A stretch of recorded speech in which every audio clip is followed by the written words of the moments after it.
DOA went out a window. We go to rouse the bump, find the DOA. DOA couldn't have missed him by 6 inches. He sleeps through at the bump. That was his dwelling place, right beside the car. Blood was dripping on him all night. Probably figured a thunderclap followed by a warm rain.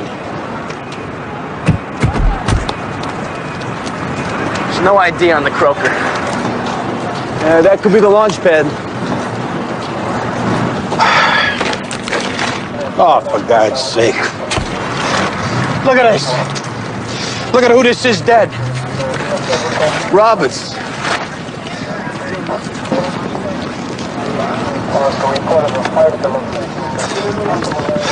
What happened here? Huh? I'm talking to you. What happened to this guy? I wasn't aware. Wasn't aware? Guy landed 6 inches from your head. Just building open. We got the super coming out. Come on. No note. Stay downstairs. Tell the super we're sorry for kicking his door in. Yeah, all right.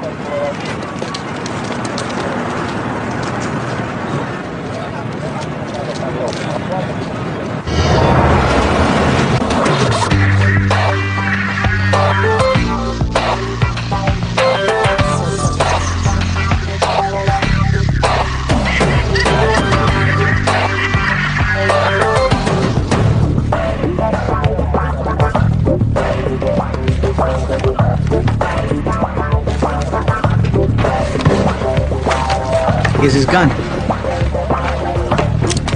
Wasn't fired. Eliminates the possibility Robert shot himself in the head, put his gun back in the desk, then threw himself out the window. Well, hypothesizing this is a murder, Annie, instead of a suicide, the gun may have been placed back in the drawer by the perpetrator after Roberts unsuccessfully shot at him trying to defend himself.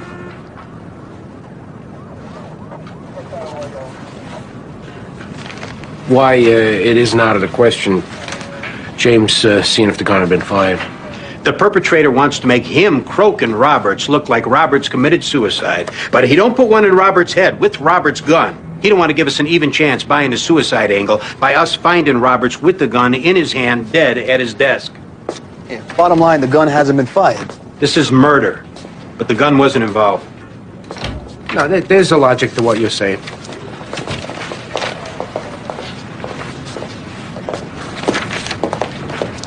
Expiration notice on it, Soldier of Fortune.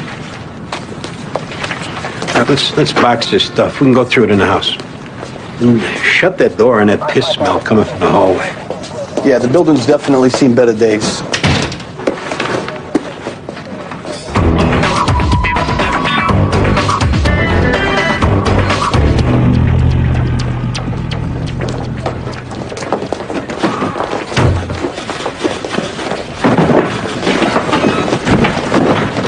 This was no suicide. A cop eats his gun. Did Roberts have one? Upper left desk drawer. You shared our impression? He was croaked. Any sign of struggle in the office? That don't mean dick, you know. They'll find dope in him. Somebody doped him and threw him out. No needle marks. That don't mean anything. Let me finish. I was gonna say that don't necessarily mean anything. Forget Mike Roberts jumping out a window, okay, boss? Yeah, I don't feature my choosing to watch the ground approach. He was thrown and probably drugged, so he couldn't resist. Do you want us to vouch for the boxes before we start going through them? We have an next of kin. Go through the boxes and let's toss Mike's apartment. Canvass the bars around his office, see if we can place him last night. This was no bar pickup threw Roberts out his window. Or maybe it was a bar where the person that threw him out the window went looking for him. Yeah, that could be possible.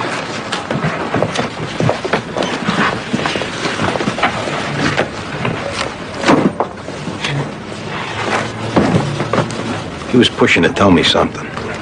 Like he knew he was gonna get whacked? Roberts got thrown off this job, falling in love with some junkie CI. He gave that girl drugs he stole out of the property room. Roberts wasn't afraid putting his hands in dirty water, but something he was doing now he knew was bad. Worse than keeping a helpless girl high. Let's figure what happened. Then we can rebuke him at his grave. What? I have to talk to you.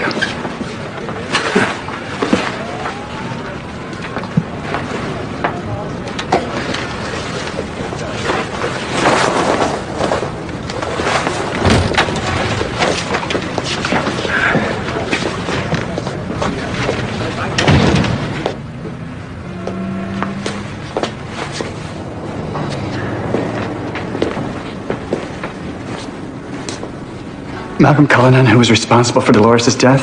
What about him? Former Detective Roberts was involved with him. The other night when he was leaving, he stopped me on the stairs and he called me the name Rocky Marciano, who's a championship prize fighter. Marciano was. Of the 50s. And as the conversation went on, I realized his calling me that was an indirect reference to my having punched Malcolm Cullinan. The conversation went on how? He said I had nothing to fear from him, but not to think that meant I didn't have anything to fear. Did you make that Roberts delivering a threat from Cullinan? No, I felt like he wanted to help me. He used the expression, heads up. He was trying to give me a heads up. Telling you to be careful. He said if their vanity was injured, rich people could afford to indulge their whims. Which you took, Cullinan had it in for you. I didn't know what to do. I was just paralyzed with fear. That's normal. That's a normal way to feel. You've never given me any reason not to trust you. But I couldn't admit I was afraid. If I'd been brave enough to admit it to one of you, and Malcolm Cullinan was somehow involved in this, maybe former Detective Roberts would still be alive.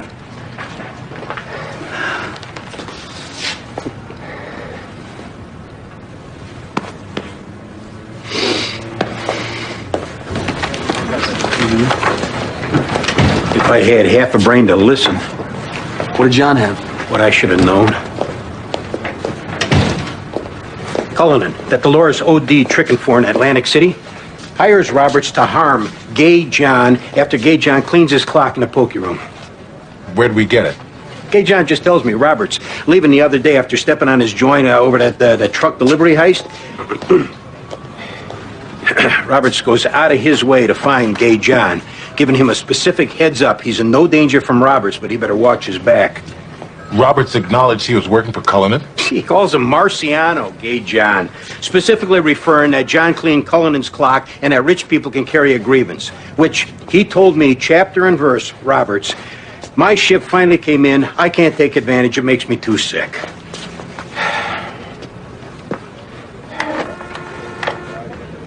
Cullinan offers Roberts a contract, beating Gay John's balls off, or worse, but it's too sickening for Roberts, even though the money's good. Cullinan kills Roberts because Roberts turns down a contract beating John's balls off? Oh, excuse piss out of me for not crossing every motivational T 5 minutes within the information coming to my attention. No, excuse me, Andy, suggesting we can't yet trot to the DA's office. Did you hear me say this Cullinan killed Roberts? No, I did not. That's an area to look at. Absolutely. That's my sole preliminary point. No question. Anyone that Roberts dealt with his entire adult life's impossible for wanting him dead. I'm trying to narrow the field. Greg, it looked like you had something when you came in. Yes, I did. Well, actually, James and I both did. No. This one's Greg's fine. A whole bunch of undigested barbiturates in Mike's stomach. That's how he goes out the window. Somebody loads him up on barbiturates, and he can't hold them off subsequently when they look to toss him out. Now, Metaboy. As far as what James and I came up with, Mike had this journal-type notebook written under a pen name. Yeah, the cases of Mike Robertini. That's what it's called? Yeah, I guess he wants to be like some kind of novel. Not a very clever pseudonym. What's that, supposed to be like his memoirs? At least he didn't call it the cleared cases of Mike Robertini. Yeah, we know he's not lying so far. You ought to go through that and the other boxes. Yeah, we'll see if talked about any cases. I'll give it a quick read through.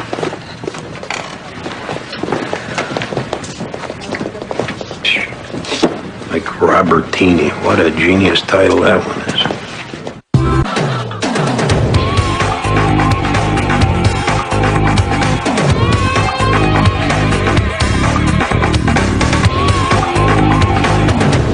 Last part of the notebook, he changes the names.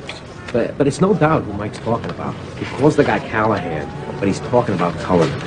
Here, listen to how he describes it. A very powerful, important industrial type and big shot charity contributor with some real sick twists. Yeah, that's Cullinan to a T. And then there's a lot of snippets, like Mike's writing notes to himself. Joseph Wambaugh had his doubts, I'm sure. Mickey Spillane. See, Joseph Wambaugh was a cop, became a novel writer. Mickey Spillane wrote Mike Hammer. Is there anything in there about us? One sequence right at the end. Read that. No, well, let me give you the context first. Robertini did a few things for Callahan in what you might even call dirty work if you didn't know what the real world was like. But then Callahan asked Roberts to do something very much worse. You've got some balls. Come to my office and make that type request? Well, I know someone like you don't hear it very often, but my answer is a succinct no. All right, Mr. Callahan, we understood. I don't provide you no drugs. I have information that will force you into doing this, Mike. Blackmail, in other words. You're lower than whale crap at the bottom of the ocean floor. I know your history of providing drugs to a girlfriend you were banging while you were on the force. We call it the job, Mr. Callahan, and I had a distinguished career. Not when you were providing drugs to that girlfriend you were banging. She was a junkie informant. We were in love. I believe that girl took her own life in remorse over you, didn't she, Mike? And you were dismissed off the job. Disgraced. I resigned, and I want to know how you're privy to this. I had an interest in that girl myself, Mike. Or did you think the two of you were steadies? And yet 4 years later, you go to hire me to do security work for your business firm? Do you think maybe that was to set you up for this other thing I was interested in? You want me to procure drugs for you to give to hookers so you can get yourself off in that degenerate specialized need that you have? Is that what this is all about, Mr. Callahan? The point is, if I put out what I know about you, you'll lose every account you have. You're totally blackmailed. You conniving, over-rich prick. Welcome to the real world.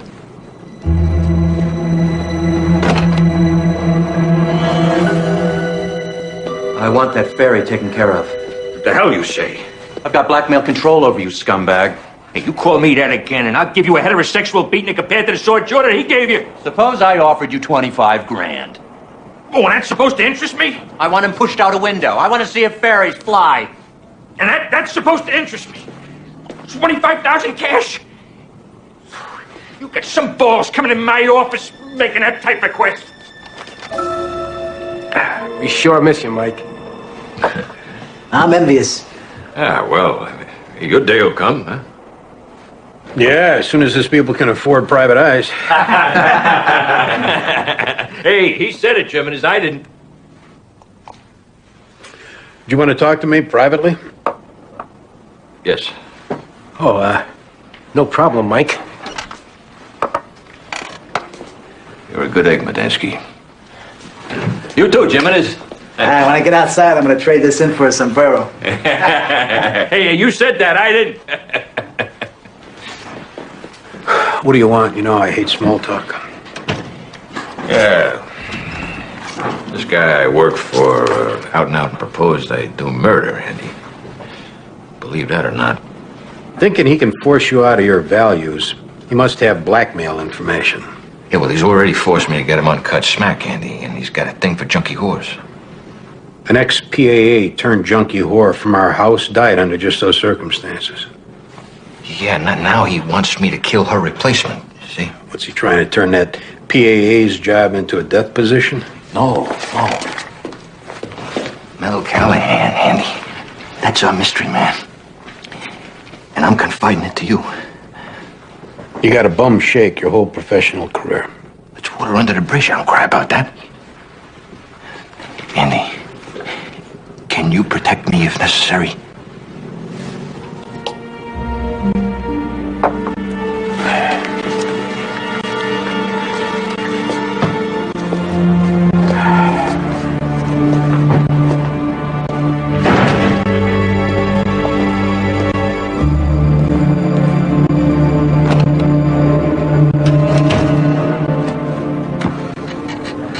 Mike Robertini.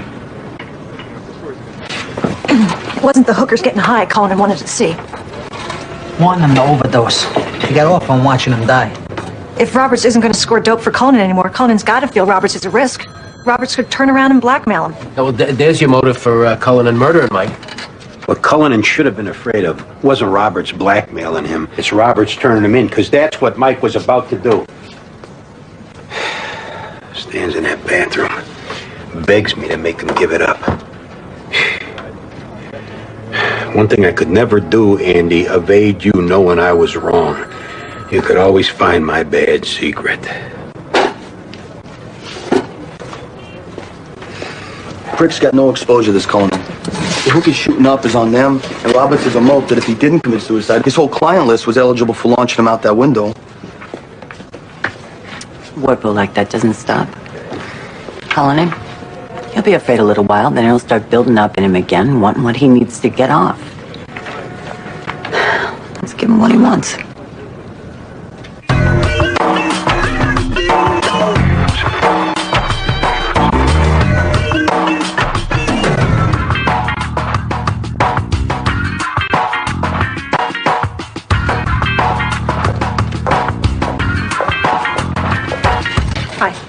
Hi. Come on.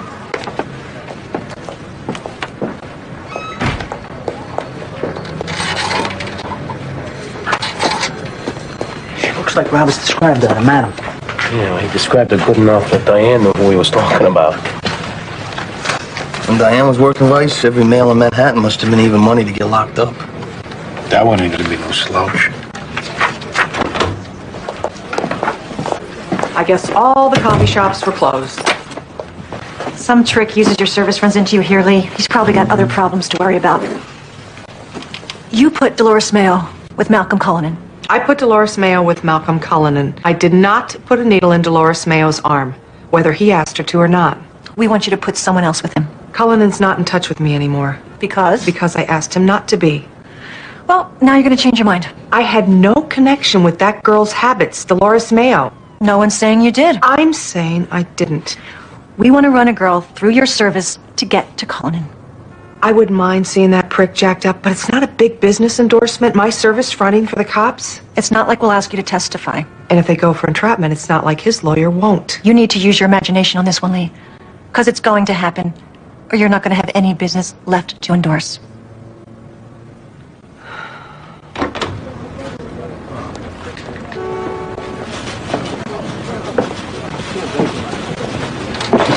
Think she's gonna cooperate? They tend to be practical. Where do you want me to call from?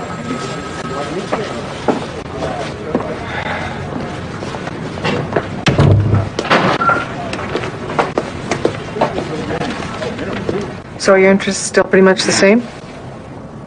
Well, I gave up trying to change people's minds for Lent a few years ago, and I'm too old to change mine, so I guess we still can't do business. Because I just ran across a girl who meets your needs. Actually, I just fired her for it. Good-looking blonde, 5'7", busty. Said she just started shooting figure 3 months for Lion. Well, I'm going to give you her number, Mal, but I don't want you using my name. She'll think I took a fee, and then she'll be back trying to work for me. Yeah, one for old times and no hard feelings. Her name's Darcy, and you probably want to call her sooner than later because she was talking about leaving town. You got a pencil?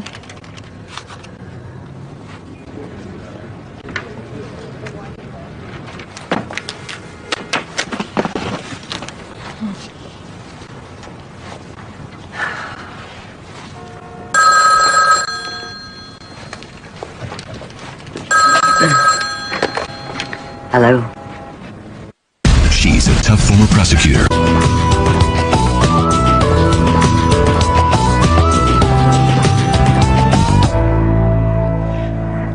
want me to pay for your high? And support your high? She don't much care about me at all. Why his voice goes tight like that? We'll be on our way in. No old tracks, because you just started mainlining before you were smoking it. That's why she still looks good. The home runs if he connects himself to Roberts. Get Cullinan talking about his source for the drugs. That would be a credible subject of interest, you being a junkie whore.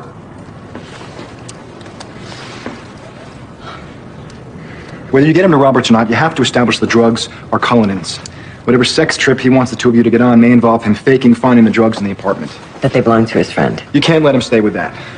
As far as how much you show him, what you let him do, remember, you're on camera. You won't be able to lie.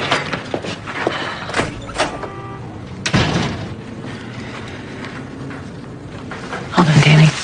Sure.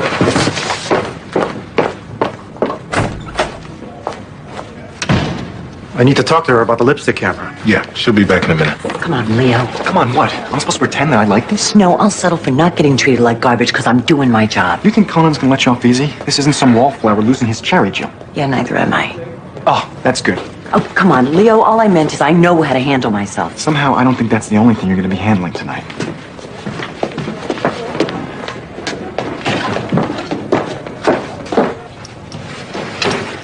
You know what I keep thinking?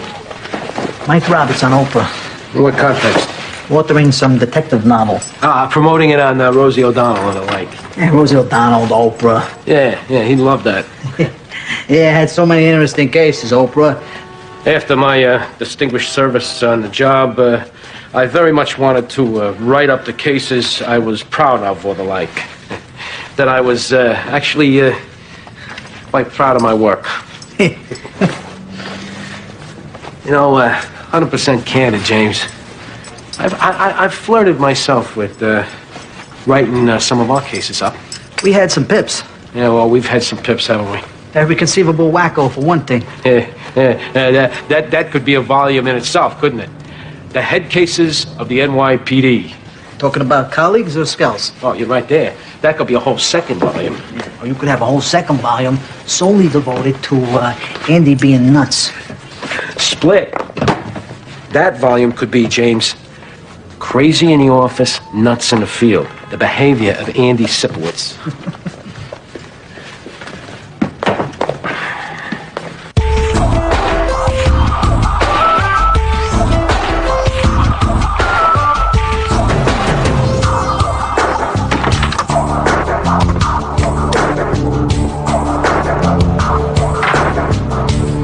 They're in the loft. We'll keep you advised. Guy's an architect. Never really been able to get his career going. Looks like he's doing all right to me. Yeah, I guess it's all relative. Anyways, it's nice he lets you use his place. Yeah, I think if you were to tote up the favors he's done me and I've done him, I might be a little bit ahead. Anyways.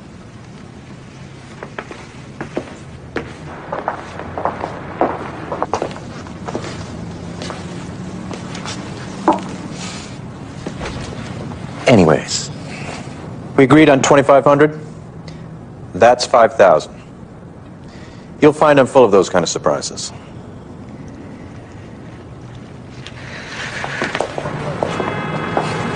This guy must have a 1-inch.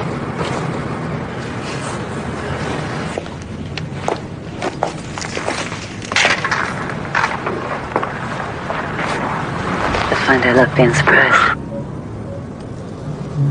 You're a junkie. Where'd that come from? Everything about you. The extra makeup covering your tracks.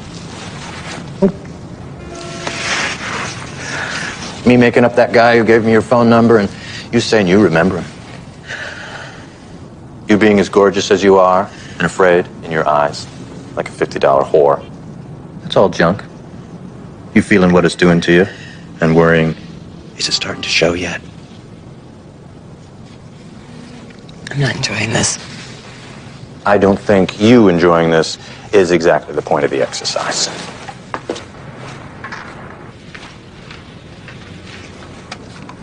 I want to watch you get off. That's where the conversation could have started.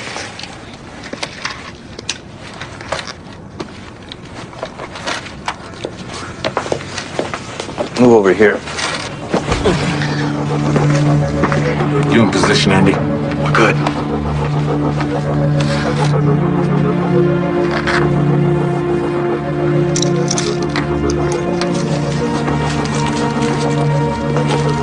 Use this. I got my own. This is better. Better could be a problem. Why don't I just use mine? No. Look. If I use yours, I want you to take a little too. No, I don't use dope. Not saying you want to hurt me or anything. I'm getting kind of irritated. Look, my stuff is good stuff. I promise you'll see me get off.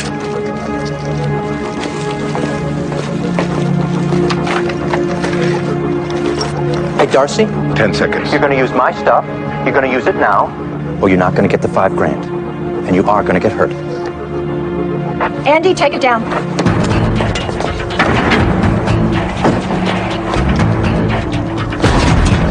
Get on the floor! What is this? What does it look like? You're a collar. Get on the floor, put your hands behind your back, or I'll fracture your skull. Oh, I got the joke.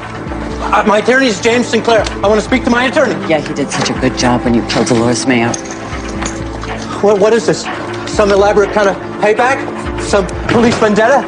Yeah, you're the victim here. This is us taking advantage of you. The guy owns the places at the Cineplex on 19th Street. Leaves a message for Conan. If you want to join me, haha. Be nice to have a conversation with him before he gets a lawyer. This picture must be him. Does it say what movie? Yeah, Life is Beautiful, you see. And I'll drive him back slow. so I guess everything is relative, huh, Mal?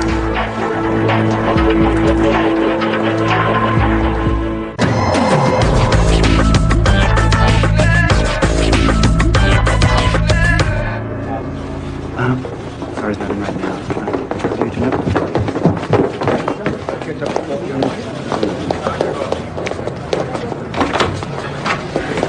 Would you please take your hands out of my pockets now? Would you rather we brought you in bracelets?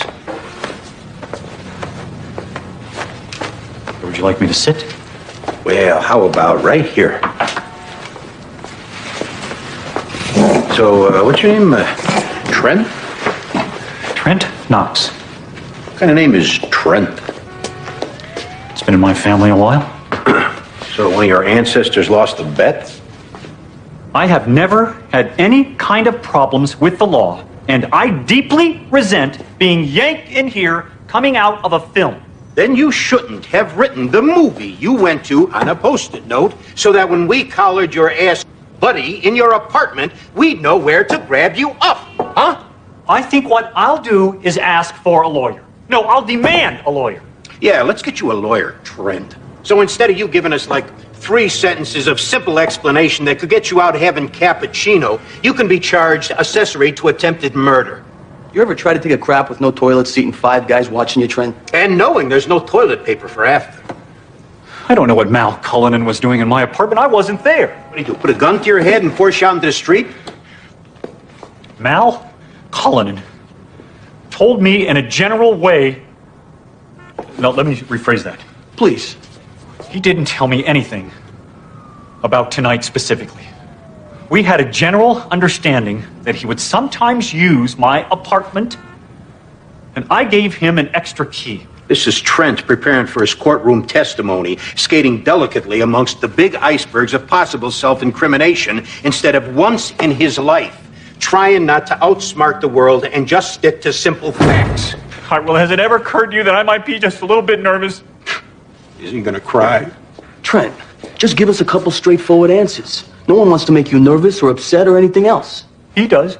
Well, he makes me nervous. That's nothing to be ashamed of. Want me to leave the room? Want me to stand in a corner? Well, perhaps if you would just stop trying to intimidate me for 30 seconds, that might be a start. Hey, let me go get a Coke and ponder my poor upbringing. Norman Bates that you were asking me about before? That's who Norman Bates resembles.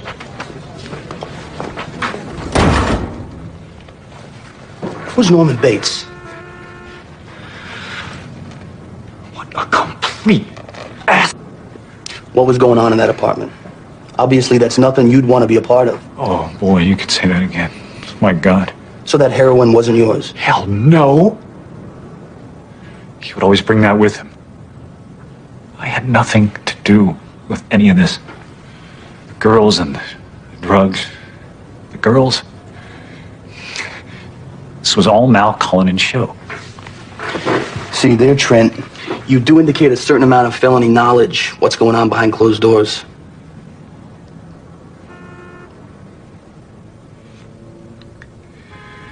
You were just trying to trap me too. No. What I'm trying to do, Trent, is indicate how deep you're stuck in mud.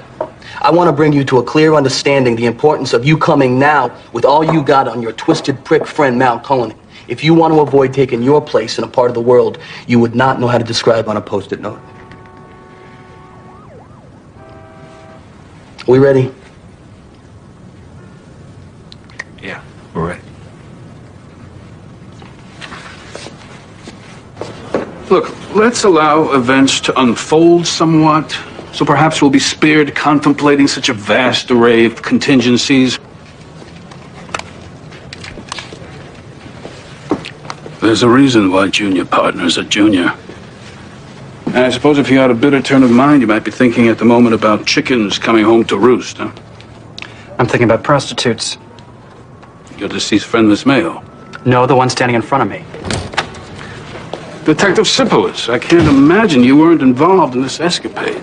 I took a passing interest. Jimmy, this is utter and total entrapment. Do not speak again until I tell you to. I want to speak to my client in private.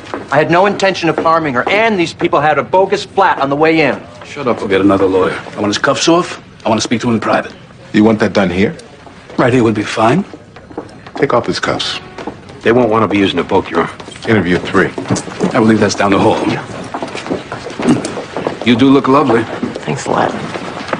Yeah, if she was drawn to plague carriers, the feeling might be mutual. It's amazing how many are. Leo, I'm going to be a few moments with Mr. Cullinan, then you and I can have a moment in the coffee room. Boys?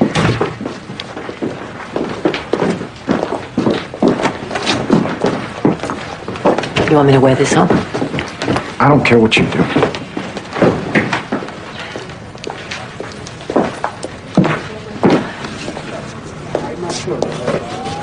Trent cops, and maybe he actually saw up to 5 girls in passing that Mal brought to his apartment. Dolores croaked 3 months ago. Trent says like 3 months ago, Mal got different. Mal crossed the line. Trent didn't want to know what, started doing girls in other places. Even with his trusty camera set up at Trent's. When he took Dolores to Atlantic City, Andy, he knew what he was going to do. He wanted Dolores dead. First time he's a cautious perv. He'll take it out of jurisdiction. Oh, knows he's never doing it again. Comes after with his lawyer, with the story, how it happened, getting his hands clean and his mind right. Next hard on, he needs to push it a little farther. Let me try it on my home field. Yeah, assuming he didn't croak anybody in between.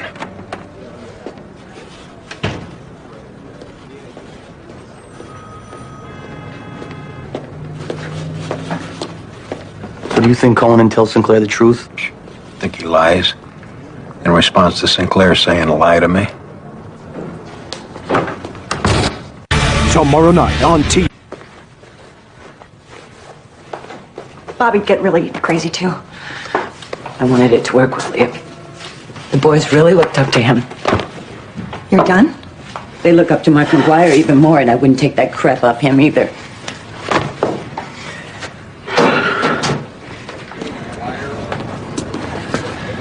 So you'll take him to the tombs? Yeah, we got him. Andy and Sorensen will take him over, guys. It'd be a shame if Mr. Cullinan couldn't get a rain till tomorrow night. We'll see what kind of backbone a DA has. Anyways, good job. Yeah, thanks, boss.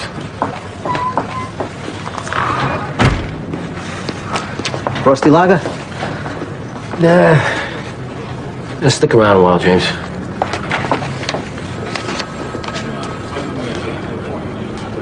Want to watch the mighty Broadlow?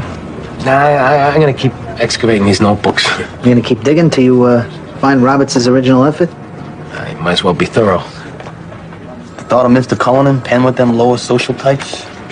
Get your jollies now before that beady-eyed conehead starts doing his legal tricks.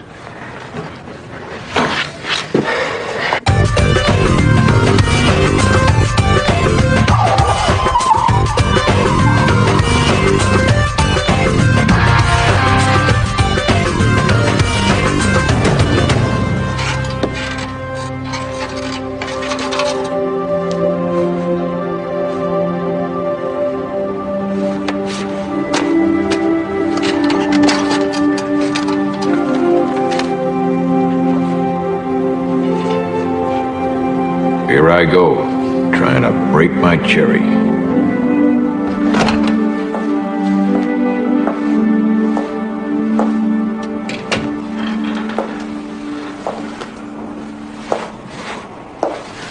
Oh, look who just walked in.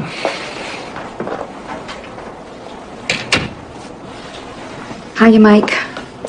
What are you, Donna? Moonlighting as a bill collector? Besides being a PAA in the detective squad of the police station house where I formerly worked? I don't got a second job. Nor even a first one just now. How'd that happen? I don't know. You tell me. What are you talking about anyway?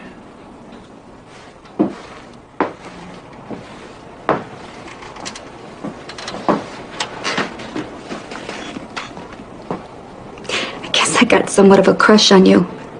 And I quit my job. hoping you'd hire me. Well, I'm flattered, but it's a little slow with my shingle just up.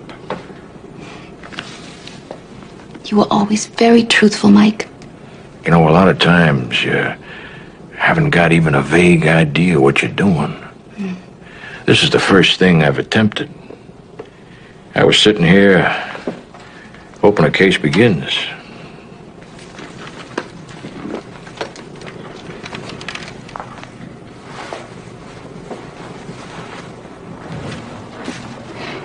Maybe I'll be your lucky charm, because I believe in you.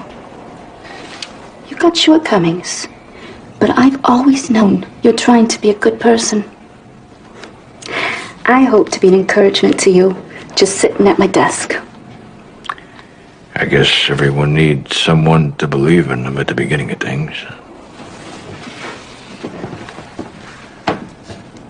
I'll believe in you, even when you don't believe in yourself. You definitely add to the furnishings.